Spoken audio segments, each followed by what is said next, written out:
Good morning, children.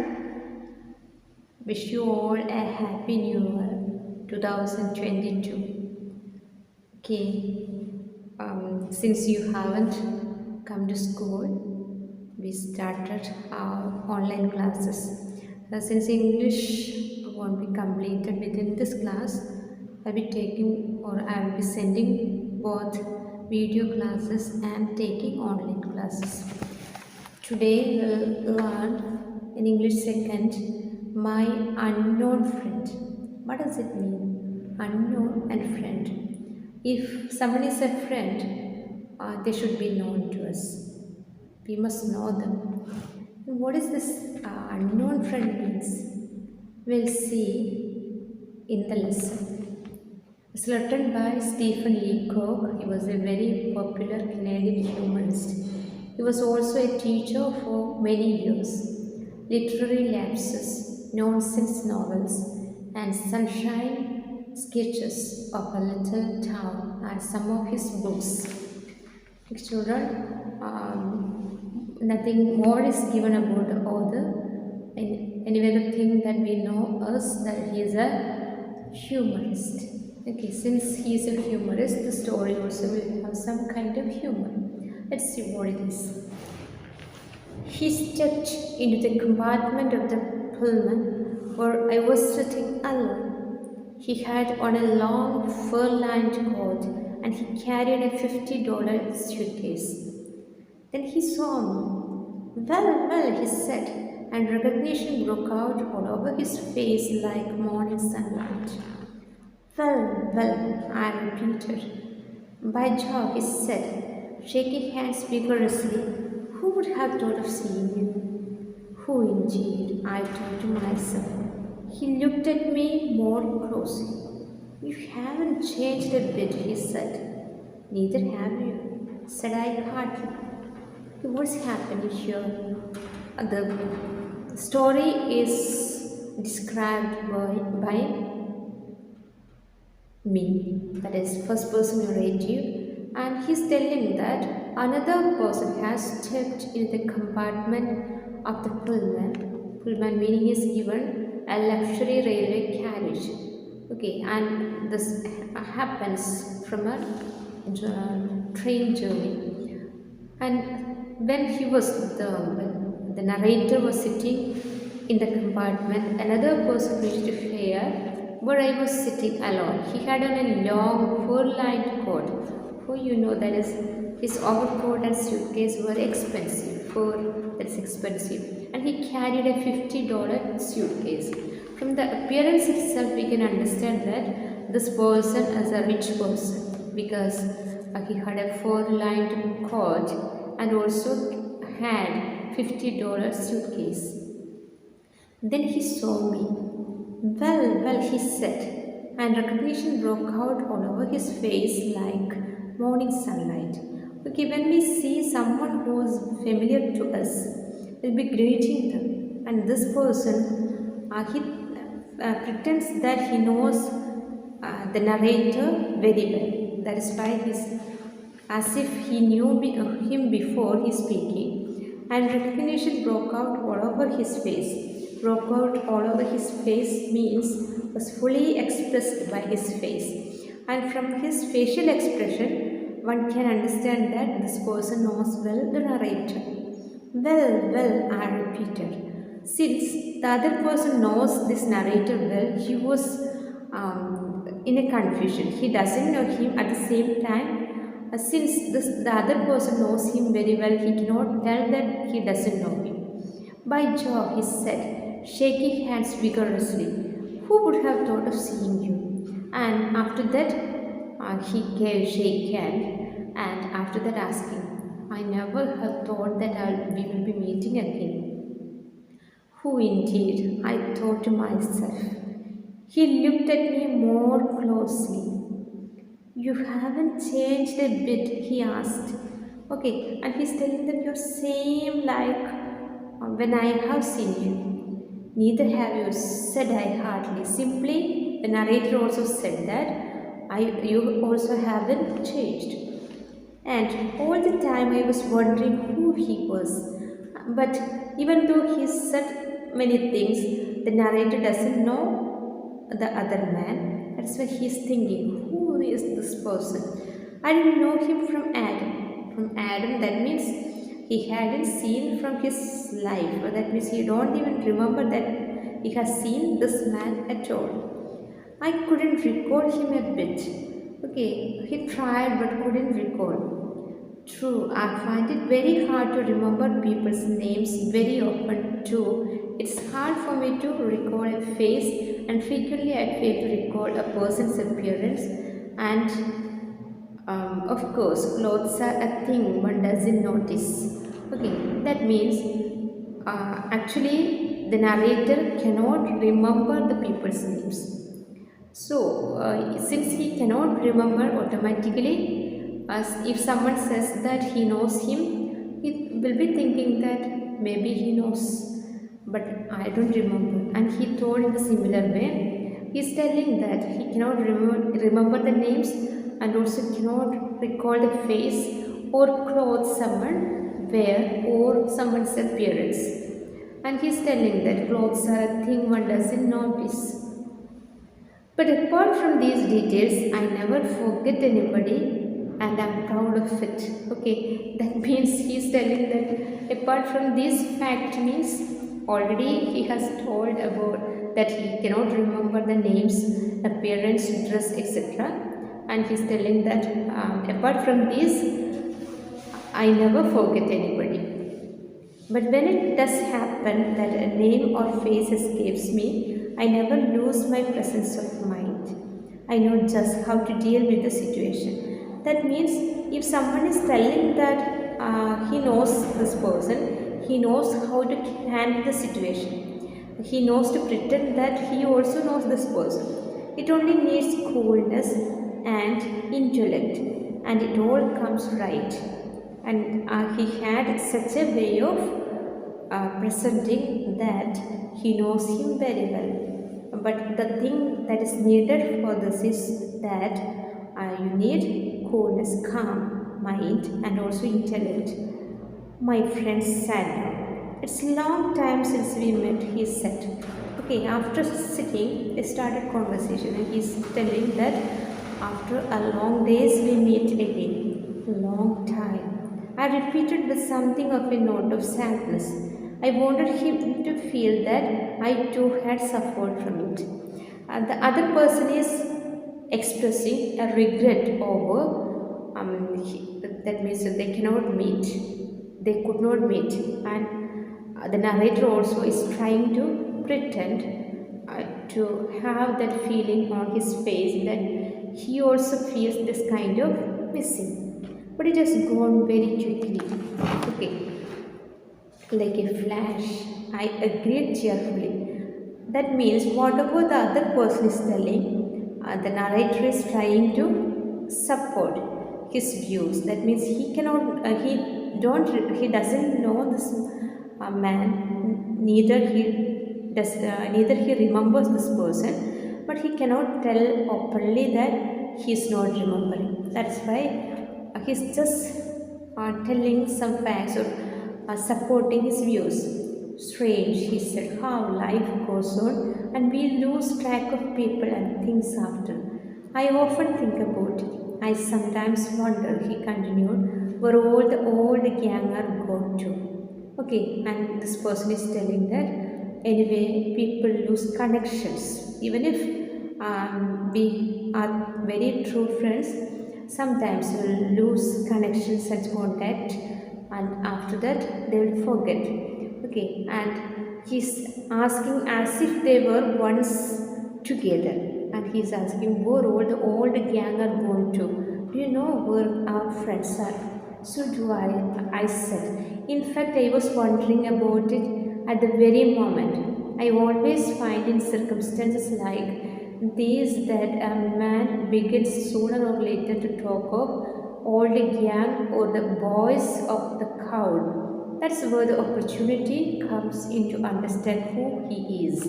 That means sometimes these persons whom the narrator doesn't know, they usually tells these words, the old gang. the boys or the crowd. From that, he will get a clue, and after that, he will understand about whom this man is talking. Do you ever go back to the old place? He asked. Never, I said firmly and flatly. This had to be absolute. I felt that once and for all the old place must be ruled out of the discussion till I could discover what it was. What's the meaning of once and for all permanently? That means he said, no, I haven't gone there. He doesn't know where this is, this place. Still, with a confidence, he is telling that no, I haven't gone, and I felt that once and for all, the old place must be ruled out of this discussion till I could discover where it was. That means he wanted to find where this place is. He wanted to get a clue. Up to that, he will be talking about it. No, he went on. I suppose you would hardly care to. Not now, I said very gently. I understand, I beg your pardon, he said, and there was silence for a few moments.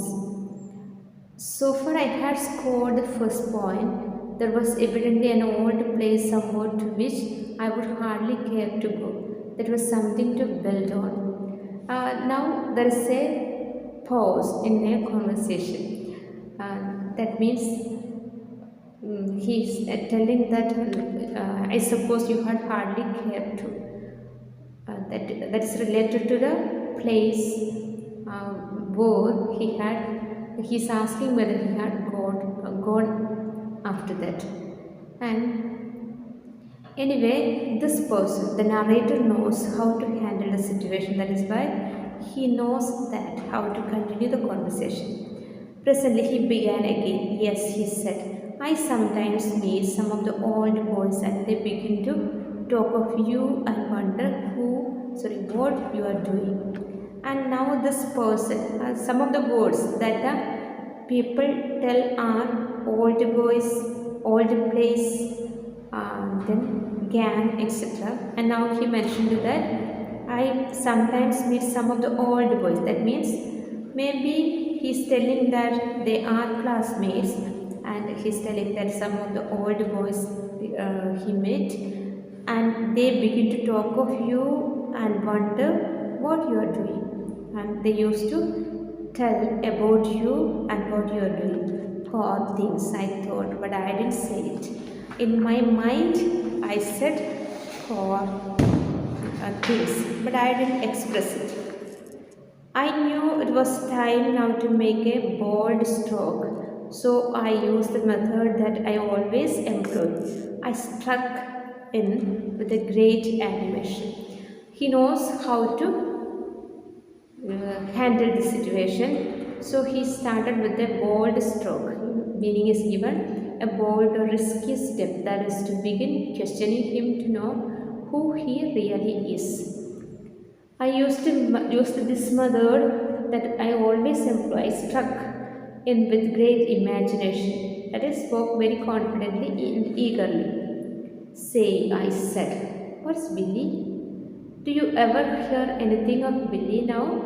Usually, he knows that there are certain common names which will be there in all the groups.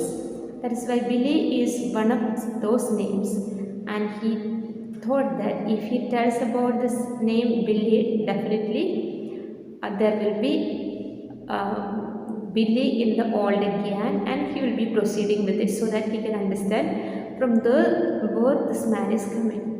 This is really a very safe line. Every old gang has a Billy in it. Yes, said my friend, sure. Billy is ranching out in Montana. I saw him in Chicago last spring, weighed about 200 pounds. You wouldn't know him. Okay, and he's telling that I saw him. I saw him in Montana, and also I have seen him in Chicago last spring. No, I certainly wouldn't, I murmured to myself. And where is Pete?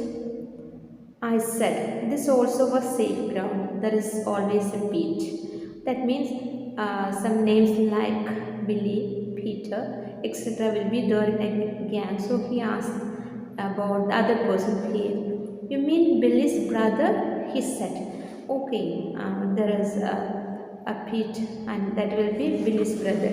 Yes, yes, Billy's brother Pete. I often think of him. Oh, answered the unknown man. Old Pete's quiet changed, settled down altogether. Here he began to chuckle. Why, Pete's married? Okay, and he's thinking about that Pete, and he's telling that he settled down altogether and started to laugh.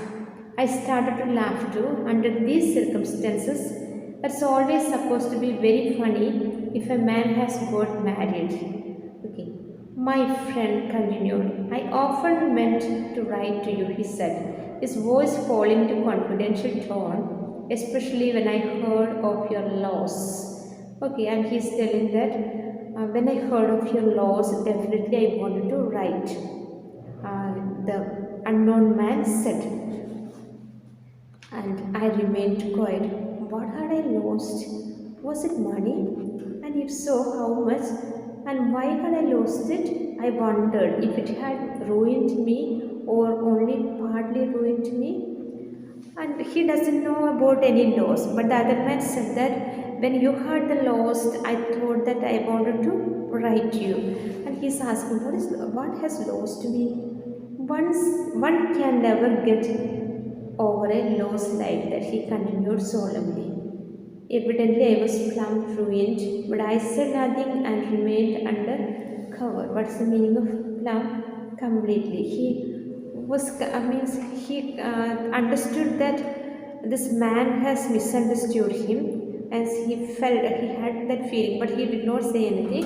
He was remaining under cover. That is still pretend to be the friend the other person had recognized. Yes, the man went on. Death is always sad. And the other man is saying about the death. That is why he is telling that, yeah, death is always sad. Death? Oh, that was it? Was it? I almost hiccupped with joy. That was easy. Handling a case of death in this conversation is simplicity itself.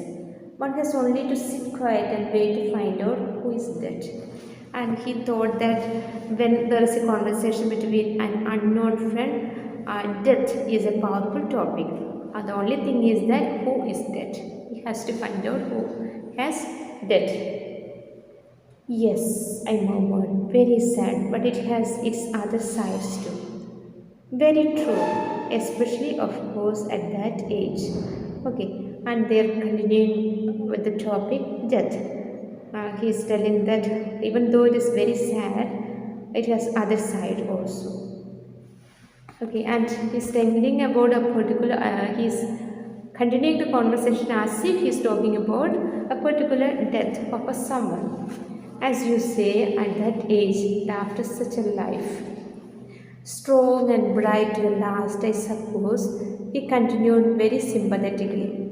Means they're continuing the conversation, and he's telling that in just like the death has happened in a small age, and the narrator is supporting him, and he's telling that strong and bright to the last. He continued very sympathetically. Yes, I said, falling on sure ground, able to sit up in bed and smoke within a few days of the end. That means it is lucky, there is luck that we should be conscious. Means we can see and experience everything. At least we have to sit in bed and die. That is some kind of luck. What he said, looking confused. Did your grandmother? My mother, that was it? Okay. And he's asking, are you talking about your grandmother? And then he said, pardon me, I said, annoyed at my own stupidity. When I say smoked, I mean able to sit up and be smoked to. A habit she had being read to and being smoked to. Only thing that seemed to calm her down. And now he's talking about the death of the narrator's grandmother, and he's telling that when I say smoked, I mean able to sit up and be smoked to. Be smoked to meaning is given here, asking someone to sit by you and smoke so that you can inhale some of the smoke. You know that definitely when someone is smoking near you, you will be getting the smoke of it. As I said this, I could feel the train slowing down. That means when is the train getting slowed down? When it has a stop. And he understood that there is a stop. My friend looked quickly out of the window, and he looked at the place. His face was agitated, but the narrator saw that his face was almost tensed. Great heavens, he said, that's a junction. I've missed my stop. I should have got out at the last station. Say, porter. He called out into the alleyway. How long do we stop here? And he is pretending that he has missed the stop. Already the stop is over. An alleyway, that is meaning is given here, a narrow passage in the compartment of the train. And he asked the porter, he called out into the alleyway, how long do we stop here? He asked the porter who is there in the passage. Just 2 minutes, Sus, called a voice back. She's late now. She's making up time. Making up time means making up, that is making up a lost time. That means already the train is late. That is why she is adjusting the time. The train is adjusting the time. My friend has hopped up now. He had pulled out a bunch of keys and was fumbling at the lock of the suitcase. Now he wanted to take his bags. He took the suitcase and the keys. I'll have to wire back or something. He gasped. Whatever the matter with this lock, my money is in the suitcase. And now he wants some money because already he has covered a stop. He wanted to give it. That's why he is telling that anyway it's locked and the money is in the suitcase. My one fear now was that he would fail to get off. He thought whether he would not be going from the train. Here, I said, pulling some money out of my pocket. Don't bother with the lock. Here is some money. But the narrator gave some money. He told that I have the money, I'll give you. Thanks, he said, grabbing the roll of money out of my hand. In his excitement, he took all that I had. Okay, and he took all the money, that is with the narrator, and went away. He was very happy. He sprang from the train. I saw him through the window, moving toward the waiting room. He didn't seem to be going very fast. Okay, and now the narrator has some doubt because already he told that he has covered a stop, and now even if he lost one stop, he's not worried, he's not going very fast. I waited. The porters were calling, Al aboard, Al aboard. There was the clang of bell, a hiss of steam, and in a second the train was off. Idiot, I thought, he's missed it. And there was his $50 suitcase left on the floor. Okay, I waited, looking out of the window and wondering who the man was anyway. And he's looking. He was thinking who this man would be. Then I heard the porter's voice again. He evidently was guiding someone through the car. And he heard the porter's voice and he listened whom he is guiding. I looked all through the car for it, sir, he was saying. Okay, and he was talking to the same stranger friend. I left it on the seat in the car there behind my wife, said the angry voice of the stranger, a well-dressed man who put his head into the door of my compartment. And he's talking about the suitcase, and he's telling that he kept it behind his wife, and he looked into the compartment. Then his face too beamed all at once with recognition. But it was not for me, it was for the $50 suitcase. Now this unknown friend, he is not even looking at this narrator. Now the narrator understood that he was cheated. There it is, he cried, seizing it and carrying it off. That means he is not at all showing any kind of familiarity that he had seen him, and now he is telling that anyway, he understood that he was being cheated. I sank back in dismay. The old gang, Pete's marriage, my grandmother's death. Great heavens, my money, I saw it all. The other man was making talk too and making it with a purpose. Now he understood that the other man was creating a situation to get money from the narrator.